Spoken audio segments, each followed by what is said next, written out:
আসুন ক্যামেরার সামনে দেখা যাবে আসুন।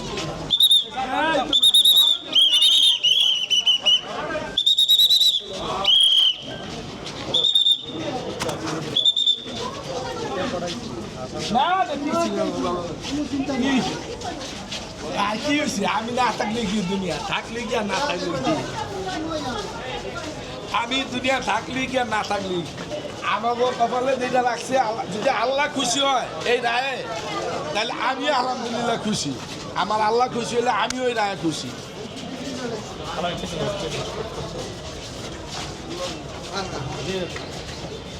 আমরা ন্যায় বিচার পেয়েছি, আমরা সন্তুষ্ট এবং আমরা চাই উচ্চ আদালতে এই মৃত্যুদণ্ড বহাল থাকবে এবং দ্রুত তা কার্যকর করা হবে।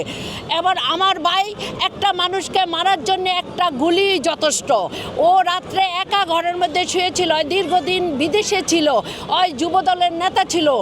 আমার ভাইকে ঘুমের মধ্যে একাধিক গুলি করা হয়েছে, কোবানো হয়েছে এবং নির্মমভাবে ওর পাকে হাতকে হাতুড়ি দিয়ে ছেঁচে টুকরো টুকরো করা হয়েছে। এত যন্ত্রণা দিয়ে নির্মমভাবে একজন আওয়ামী লীগের তালিকাভুক্ত সন্ত্রাসী আমার ভাইকে হত্যা করছে। আজকে আমরা ওকে হারিয়েও আমরা খুশি যে আমরা এই বাংলাদেশে শ্যামলের ন্যায় বিচার পেয়েছি। শ্যামল ব্যাপারী মুন্সিগঞ্জে আসামিরা শ্যামল ব্যাপারীকে হত্যা করার পরে এই মামলাটা গত 15 তারিখে মুন্সিগঞ্জ সদর থানায় এই মামলা দায়ের হয়। মুন্সিগঞ্জ সদর থানার মামলা নম্বর 28/6/2023। এই সাক্ষীর আলোকে আজকে এই মামলাটি বিজ্ঞ আদালতে রায় প্রচার করেন। উক্ত মামলা রায় প্রচারে 3 জন আসামিকে মৃত্যুদণ্ডে দণ্ডিত করেন 302 এবং 34 ধারায়।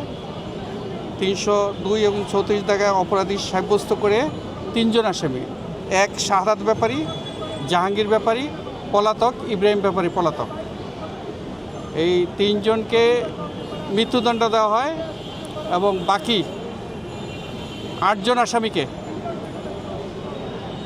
যাবজ্জীবন কারাদণ্ড প্রদান করে প্রত্যেককে 25,000 টাকা করে জরিমানা করা হয় এবং অনাদায়ে আরও 6 মাসের কারাদণ্ড দেওয়া হয়।